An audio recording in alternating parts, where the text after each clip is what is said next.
The first time I saw him, I didn't realize anything was wrong. Not at first.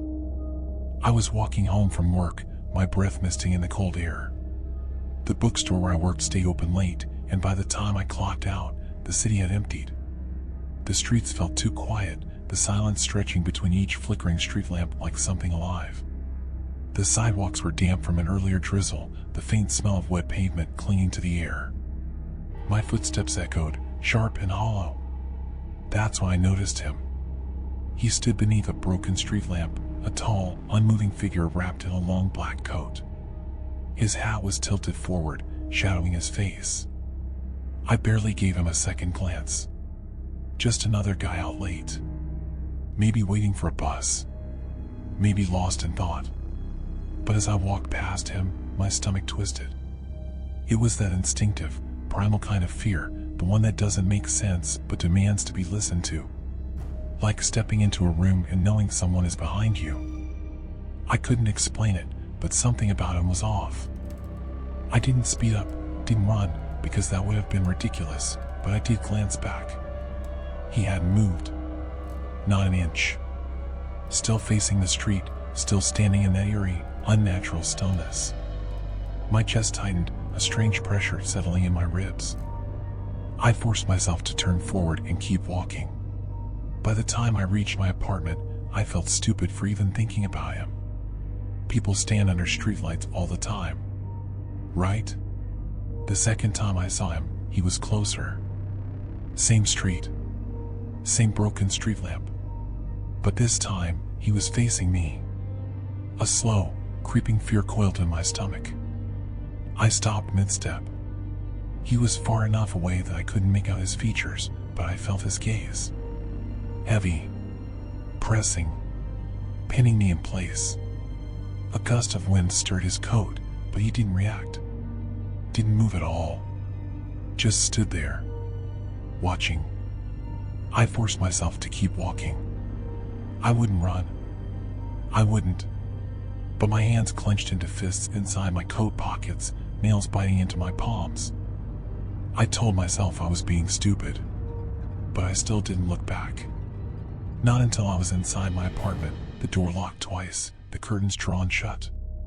And still, I could feel him. Standing there. Waiting. I barely slept that night. Every time I closed my eyes, I saw him standing under the broken street lamp, his head tilted just enough to suggest a hidden smile, his posture unnaturally still. The feeling of his gaze didn't fade, even as I lay in bed, staring at the ceiling in the suffocating dark.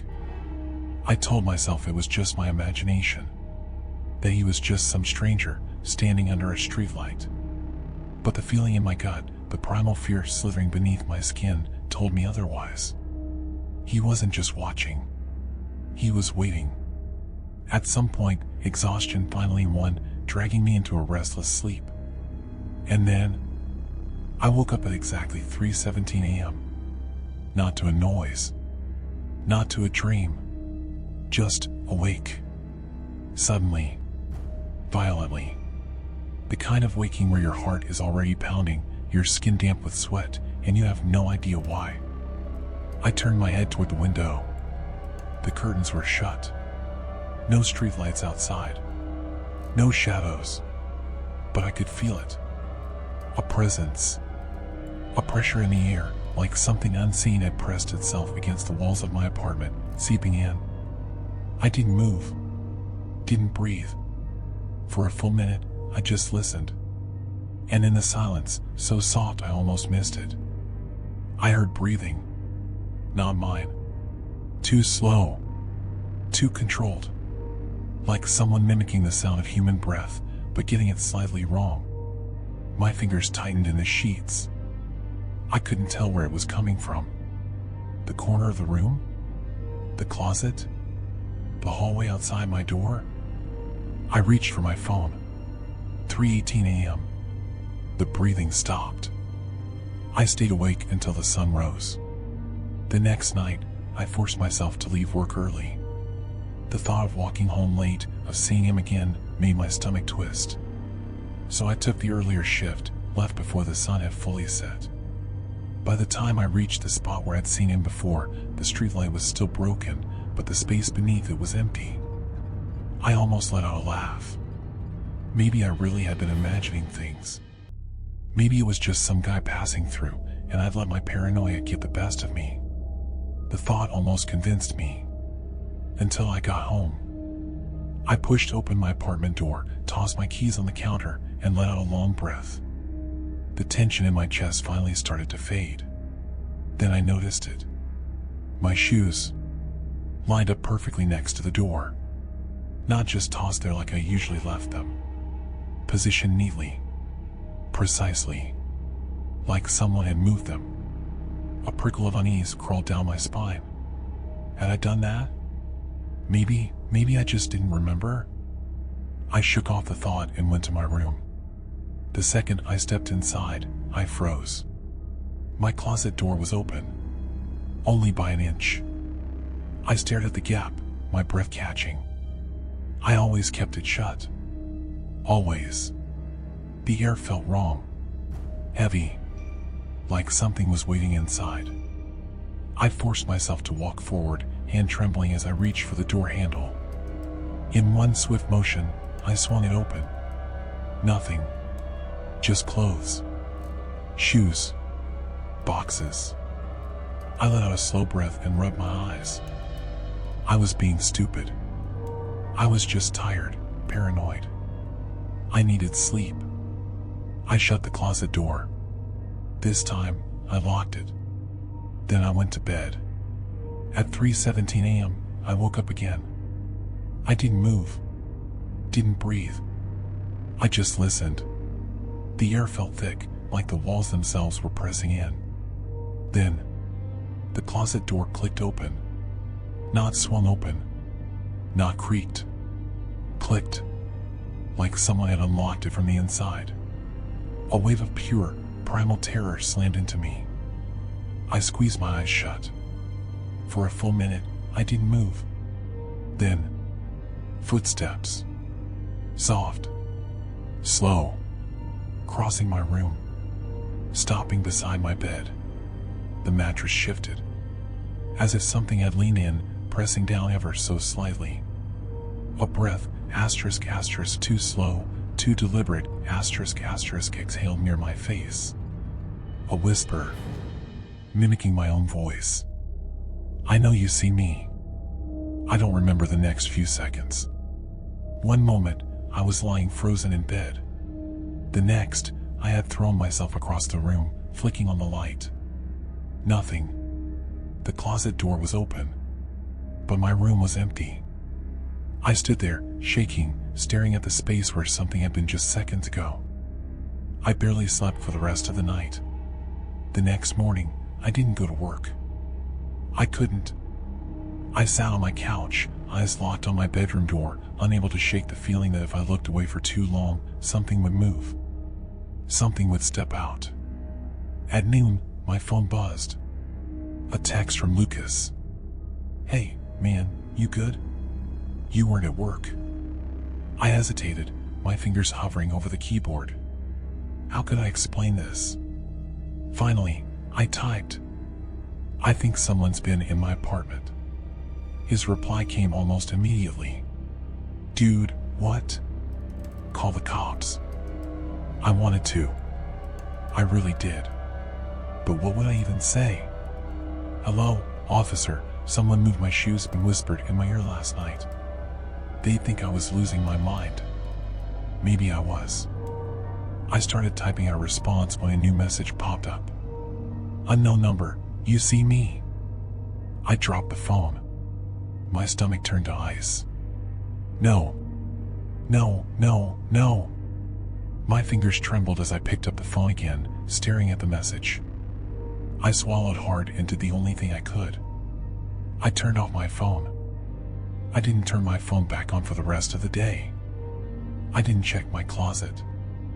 I didn't look outside. I just sat on my couch, staring at the blank TV screen, trying to pretend that nothing was wrong. But something was wrong. The air in my apartment felt thicker, heavier. Like the walls had absorbed something that wasn't supposed to be there. like something had come inside and refused to leave. And even though I was alone, doors locked, curtains shut, I couldn't shake the feeling that if I turned around too fast, I'd see someone standing behind me. I forced myself to eat, to drink water, to do normal things. But normalcy felt wrong.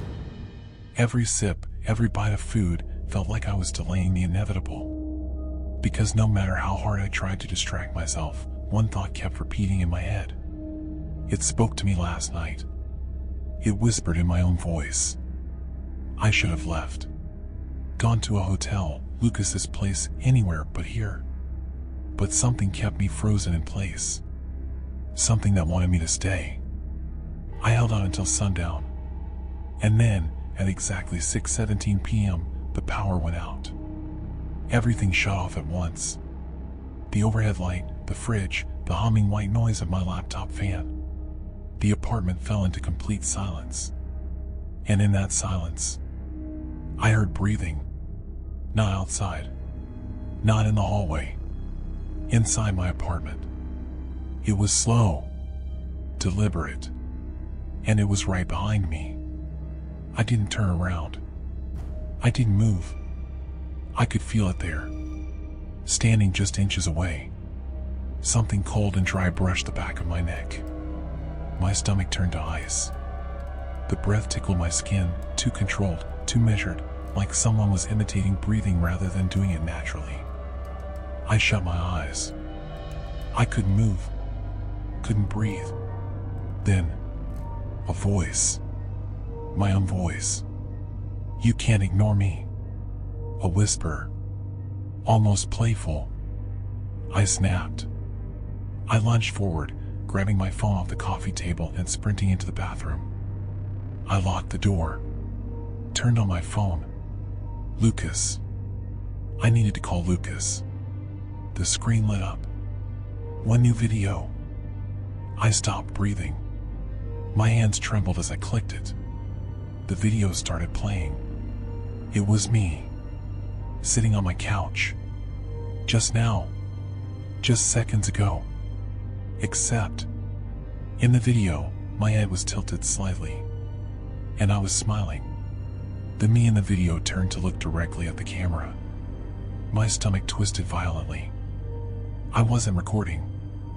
I wasn't smiling. I was here, in the bathroom, watching this. Then, in the video, I stood up. The real me was still sitting. Watching. Heart pounding. The other me, the one in the video, tilted its head again. Then, slowly, it raised one hand. And waved. My breath hitched. The video ended. I almost dropped my phone. I was shaking. I pressed my hands to my face, trying to think. The lights were still off. The apartment was still dark. And I wasn't alone. I needed to get out. Now. I unlocked the bathroom door. Silence. Nothing but the quiet hum of my own breath. I stepped into the hallway. The apartment looked the same. But it didn't feel the same.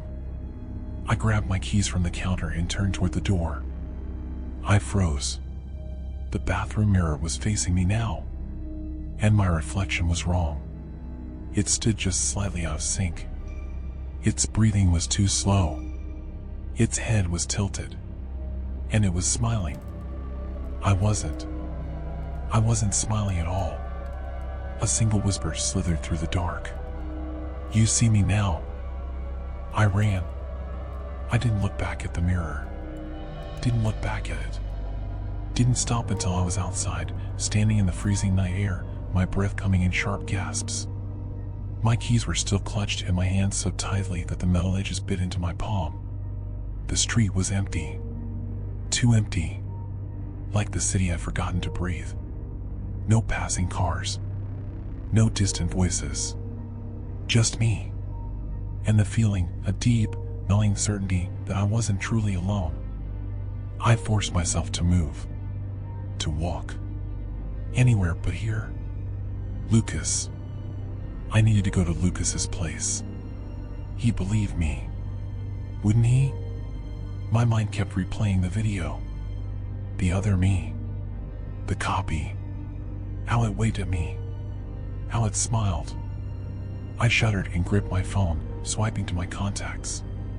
My fingers hesitated over Lucas's name. What the hell was I supposed to tell him? Hey, man, I think something's copying me. Also, my reflection just moved on its own. He'd think I was losing it. Maybe I was. I started typing a message. Dude, something weird is happening. Can I come over? Before I could hit send, my phone buzzed.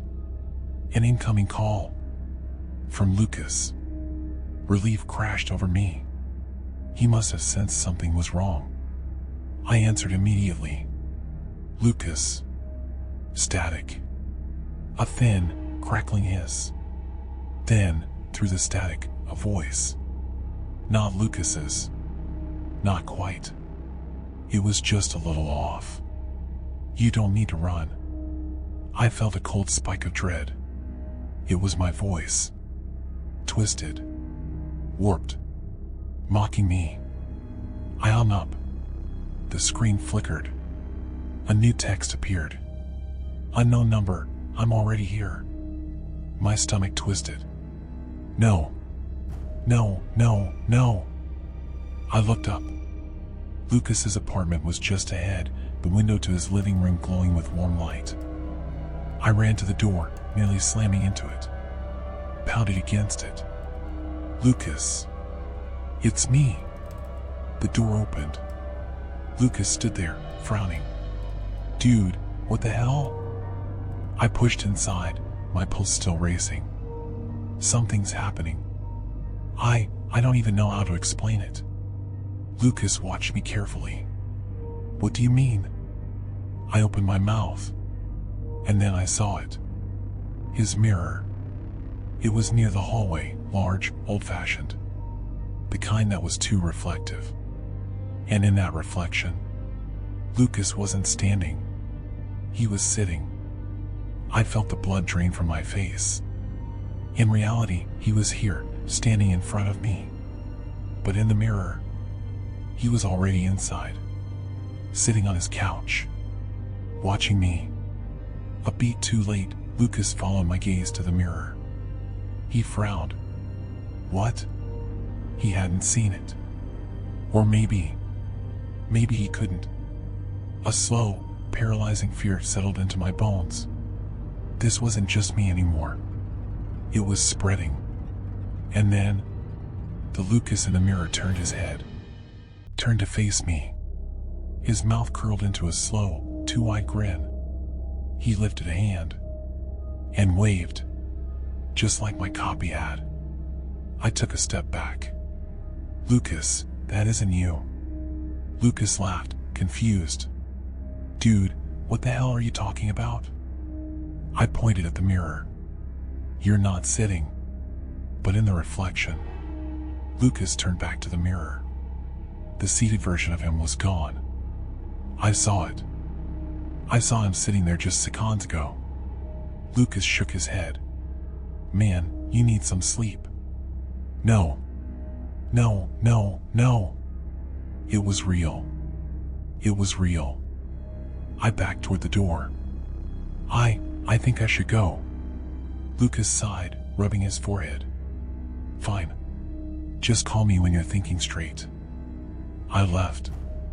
I walked fast. Then faster. By the time I reached my apartment, I was shaking. I shut the door. Locked it. Pulled the curtains tight. My chest ached from breathing too hard. Then, a quiet creak. My bedroom door. It was open. I felt it before I saw it. A shift in the air. A weight in the room. A presence. I turned my head slowly. And there, standing in my bedroom doorway, was me. Not a reflection. Not a video. Me. My body. My face.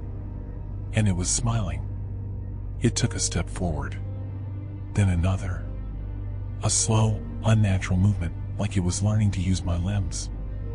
I couldn't breathe, couldn't move. Then, it spoke. My voice. Perfectly copied. You don't need to run. The words hit me like a fist to the stomach. The thing in my doorway, asterisk asterisk, the thing wearing my face, asterisk asterisk, tilted its head, studying me. Its posture was almost perfect. The way my shoulders naturally slouched, the way I stood when I was tired. It had copied everything. But it was just slightly wrong. Too stiff. Too smooth. Like a puppet mimicking a human. And then there were its eyes. Black. Empty. Like something inside them had been scooped out, leaving only a void where I should have been. I opened my mouth, but no sound came out. My body was frozen, locked in place. I wanted to run. To scream. But I couldn't. Because deep inside me, in the part of my brain that I didn't want to listen to, a horrible realization was settling in. It wasn't just wearing my face. It was wearing my voice. My movements. My entire existence. And if it could do that, then what was stopping it from taking the rest of me? The hollow man took another step forward. Its mouth twitched. Then, slowly, asterisk asterisk, too slowly, asterisk asterisk, it curled into a smile. It wasn't an expression of joy. It was a test. Like it was practicing how to smile using my skin. I stumbled back, slamming into the counter. My breath came in sharp, ragged gasps. What do you want? The hollow man stopped. Then, it copied my breath. The exact rhythm, the exact panic. Perfectly. A choke noise escaped my throat. It was learning me. Not just my face. Not just my voice. It was becoming me. I did the only thing I could. I ran. I didn't stop running until I reached Lucas's apartment. I pounded on the door. Lucas, open up. The seconds stretched too long. Every shadow in the hallway felt like it was watching me. Then, the door unlocked. Lucas stood there, confused. Dude, what the hell? I pushed inside. Locked the door. Something is in my apartment, I gasped. Lucas frowned. What do you mean? It looks like me. He stared at me like I had lost my mind. What? It has my face. My voice. I stopped. Because something felt wrong. Lucas was still watching me. But his face had gone pale. Too pale. The air shifted. Slowly, he tilted his head. The exact same way the hollow man had. And then, in a voice that was almost his, but not quite, he whispered, "You don't need to run." My blood turned to ice. I took a step back. No. No, no, no. Lucas smiled. My smile. Then, something moved in the mirror behind him. The real Lucas. I saw him inside the reflection. Saw his real expression. Saw him pounding on the other side of the glass, screaming. But there was no sound. Because he was trapped. And the thing in front of me? It wasn't him. It was his copy. The hollow man had already taken him. A slow, terrible grin spread across its face. I ran. Again. Down the apartment hallway, past the flickering lights, past the peeling wallpaper that seemed to breathe around me. My pulse hammered in my ears, my vision blurred with pure, mind-breaking terror. I had seen it. Lucas was still inside the mirror. And the thing I had spoken to? Not him. Not anymore. It had smiled at me. My smile. Too perfect. Too wide. I didn't stop running until I was outside. The cold air hit me like a slap, but it didn't help.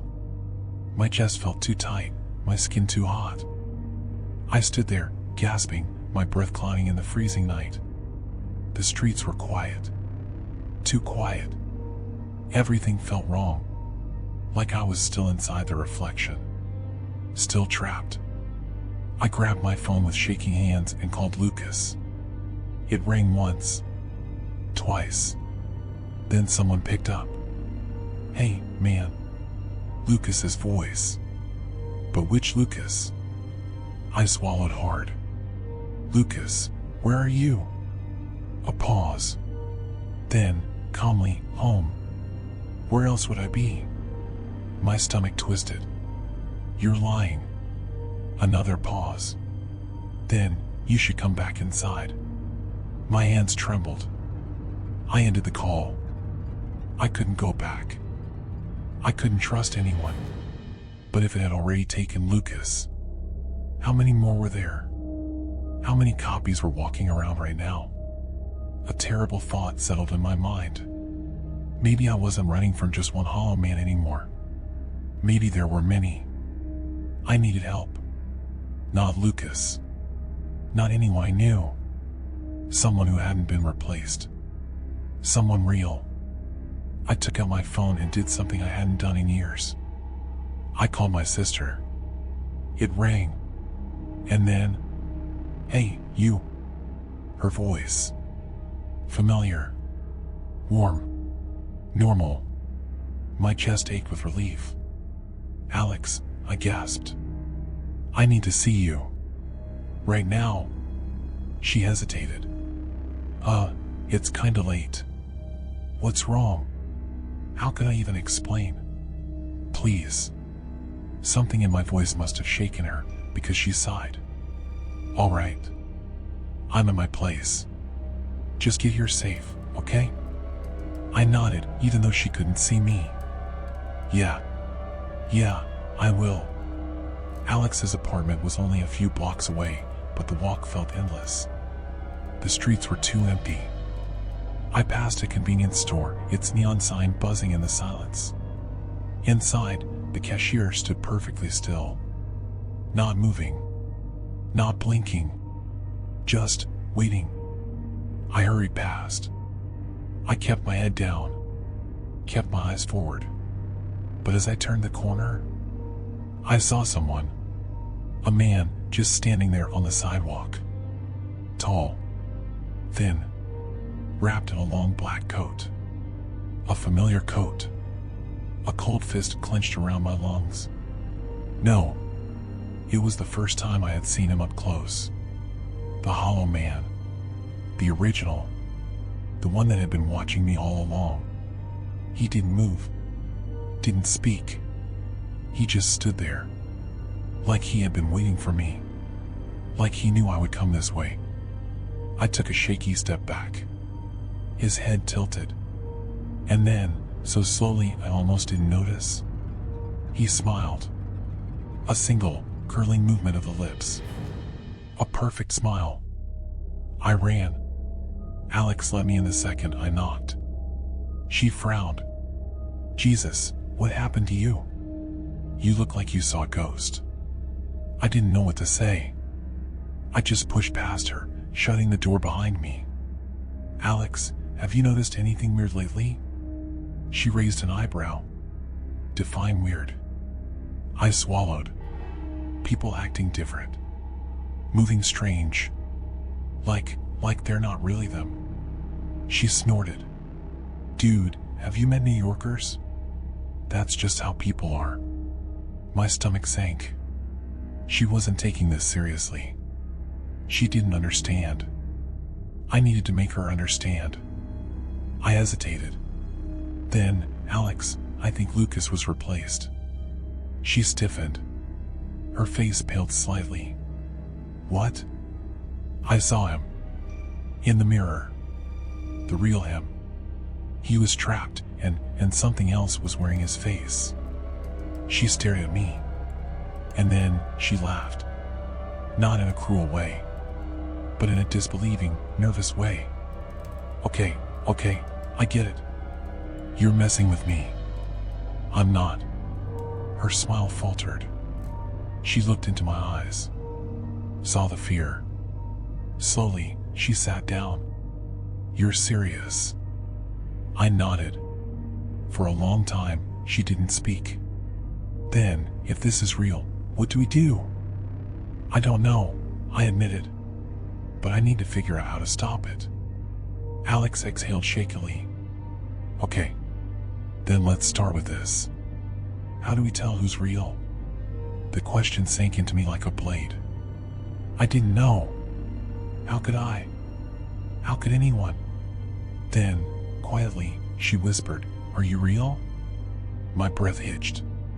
The thought had never crossed my mind. But now it wouldn't leave. I felt suddenly aware of my own body. The way my hands shook. The way my breathing sounded. Was I real? Was I sure? A terrible thought slithered into my mind. What if I was already replaced? And I just didn't know it yet? Alex's voice was almost a whisper. How do I know it's really you? I opened my mouth, but I didn't have an answer. I stared at my reflection in the window. At my face. And for the first time, I wasn't sure if it was mine. Alex's question hung between us like a loaded gun. How do I know it's really you? For a second, I couldn't breathe. I opened my mouth, then shut it. Because I didn't have an answer.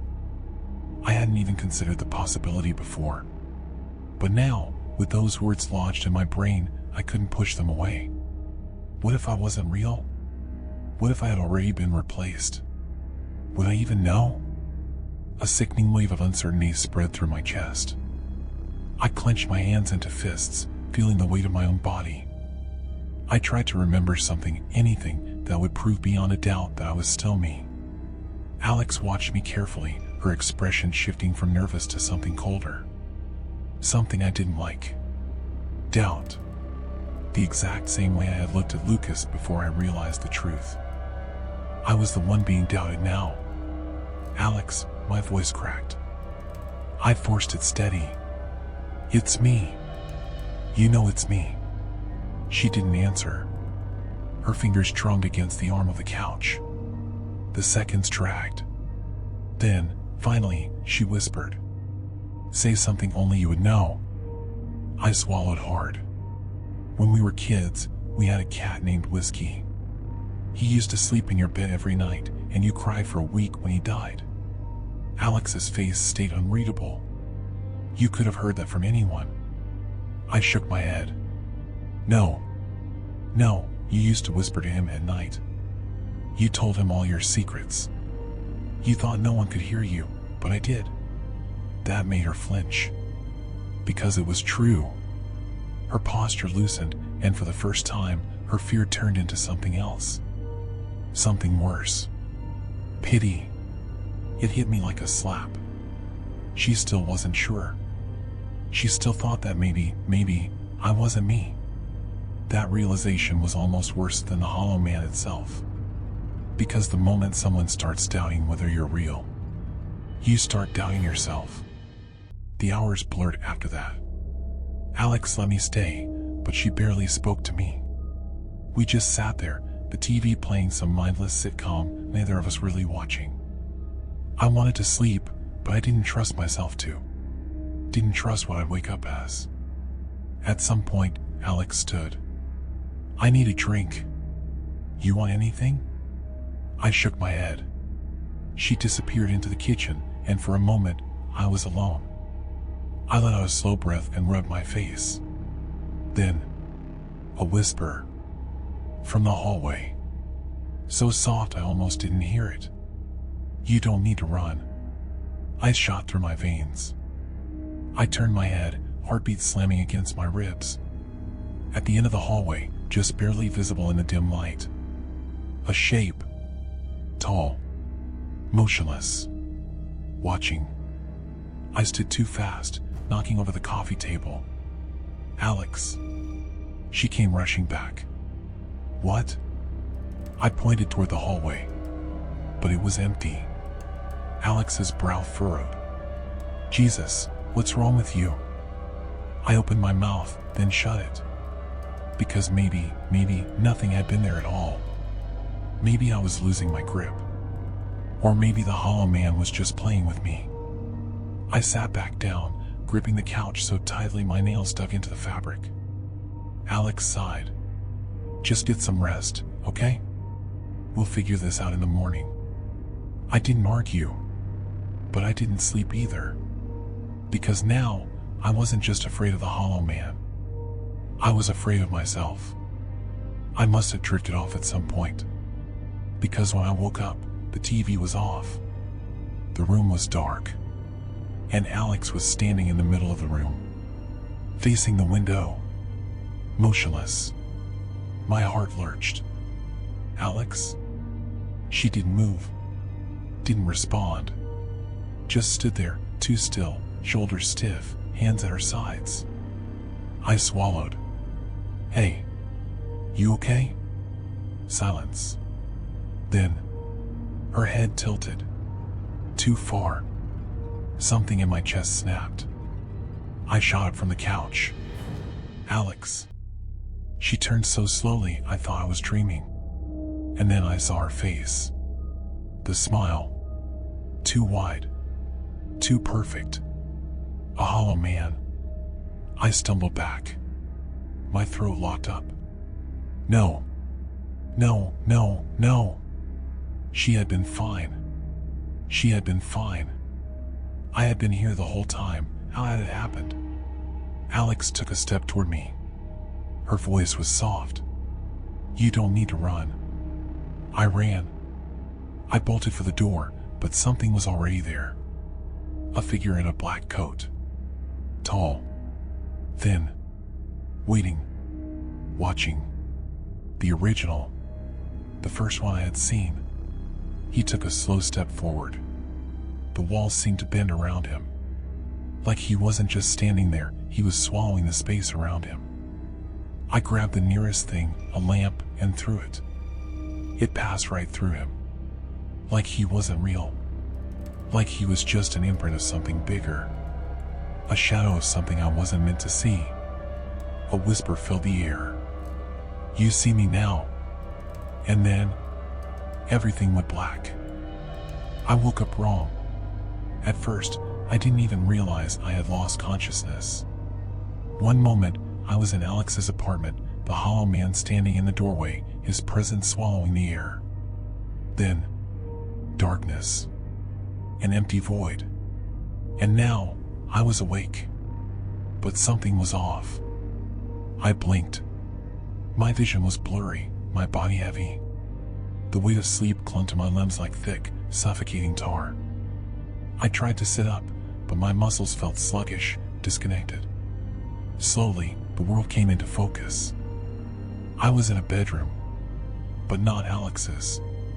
Not mine either. The walls were unfamiliar. A dresser stood against one side, a mirror above it reflecting a dark, indistinct shape, me. I tried to breathe normally, but something felt off even about that. Like my breath didn't quite match my lungs. Like it was delayed. I swallowed hard and forced myself to sit up. That's when I saw it. The nightstand beside the bed. A small picture frame sitting on top. A photo of Lucas. And me. Smiling. A cold wave of horror crashed over me. I wasn't in my apartment. I was in Lucas's. My hands clenched the sheets. I looked down at myself. Same clothes. Same skin. But something in my own body felt foreign. I shoved myself to my feet and stumbled toward the mirror. And when I saw my reflection, I nearly collapsed. Because it wasn't quite right. It was me. But just a little off. A little too perfect. The skin was too smooth. The eyes were too focused. Like I was seeing an imitation of myself instead of the real thing. My pulse thundered. I lifted a hand. My reflection did the same. But I couldn't shake the feeling that it had hesitated. Like it wasn't following my movements, but instead waiting for them. Mimicking them. Just like it did. A choked noise escaped my throat. No. No, no, no. I backed away from the mirror, my breath coming in sharp, uneven gasps. What was happening? What had it done to me?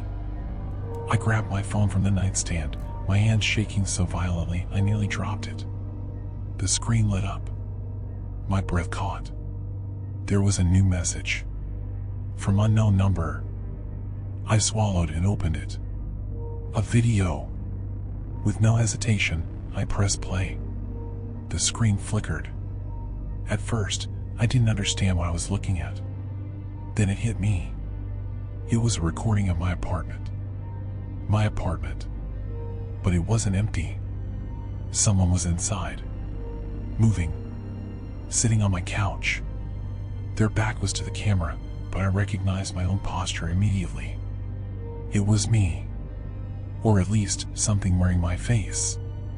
The thing shifted. Slowly. Deliberately. Then, it turned its head toward the camera. And it smiled. My stomach dropped.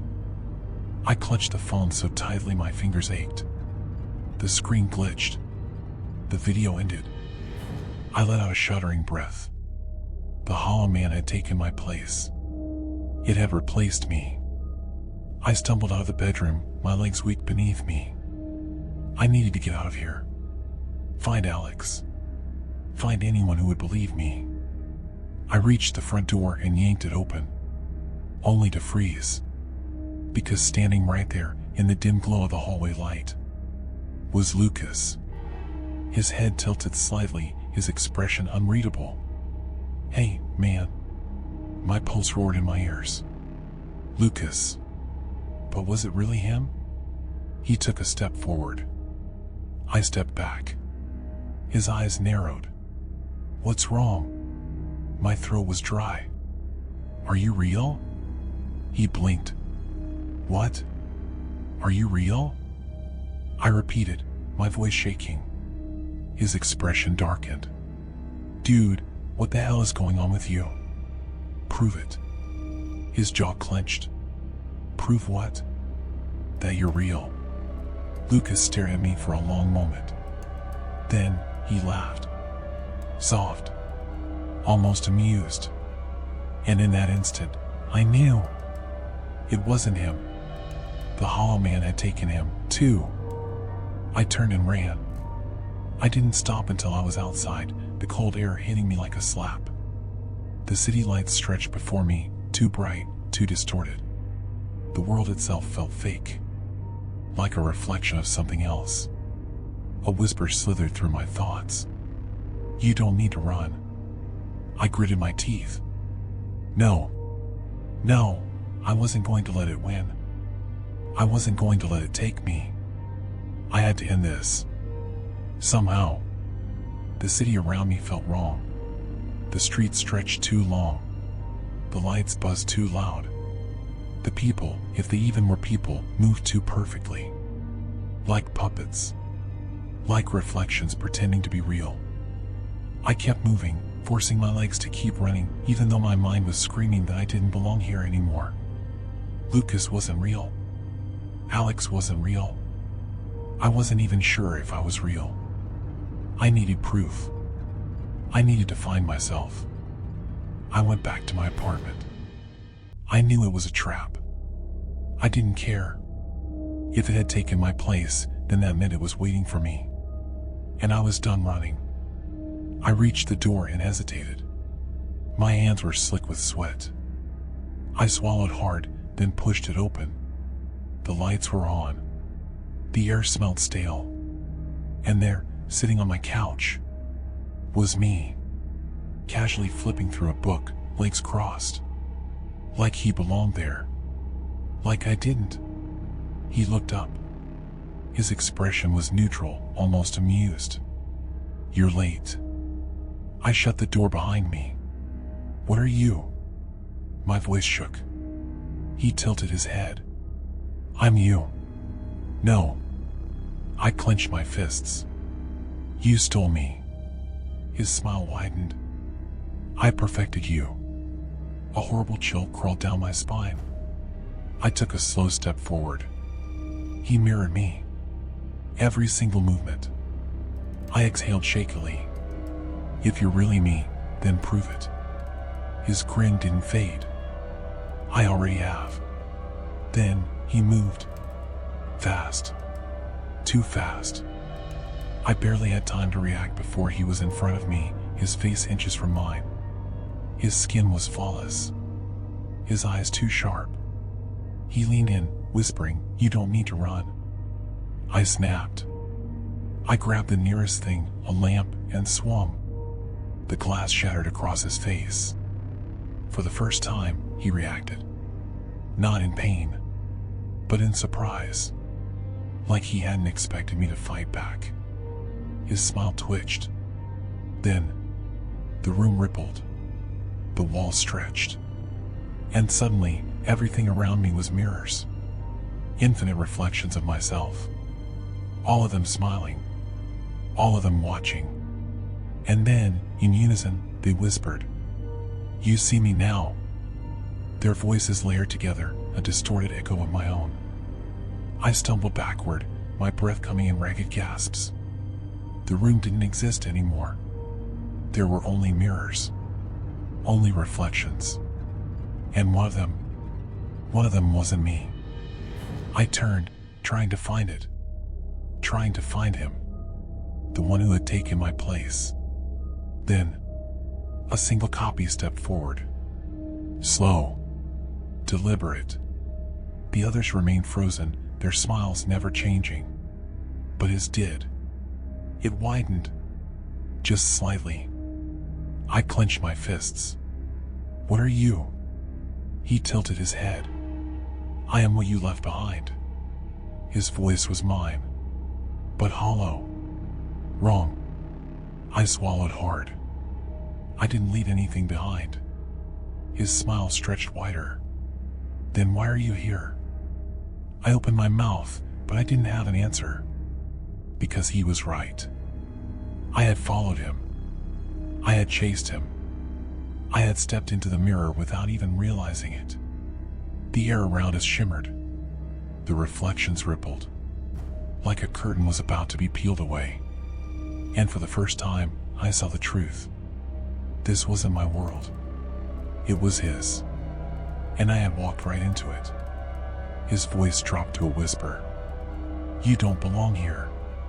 A cold chill ran down my spine. I took a slow step back. "Then let me go." He exhaled, a slow, deliberate breath. I already did. I frowned. What? Then I saw it. Through the mirror behind him. Through the one remaining window back into my world. My apartment. The real world. And inside it was me. Sitting on the couch. Calm. Normal. Completely at peace. Because it wasn't me. It was him. The Hollow Man had won. He had taken my place. And I had been erased. A violent, crushing panic overtook me. No, and no. That's mine. I lunged for the mirror. But the surface shattered. Glass exploded outward, sharp edges cutting into my skin. I fell forward into nothingness. Falling. Falling. Falling. Then, darkness. I woke up on the sidewalk. The city stretched around me, blurred and disoriented. I pushed myself up, my limbs aching, my heart hammering. What happened? I turned, looking around. I was standing right outside my apartment. Like I had never left. For a brief, terrible second, I didn't know if I was still dreaming. If I was still in the mirror. Then, I saw my reflection. In a nearby window. And it moved exactly when I did. No hesitation. No delay. Just me. I let out a shuddering breath. I was back. I was real. I was me. Right? I swallowed hard and turned toward my apartment door. My hand still shook as I reached for the handle. Then, from the window's reflection, I saw something. Not in the glass. Behind me. A figure. A man in a black coat. Standing across the street. still, watching, and smiling. Thank you for watching. Please subscribe to the channel, and I'd love to hear your comments.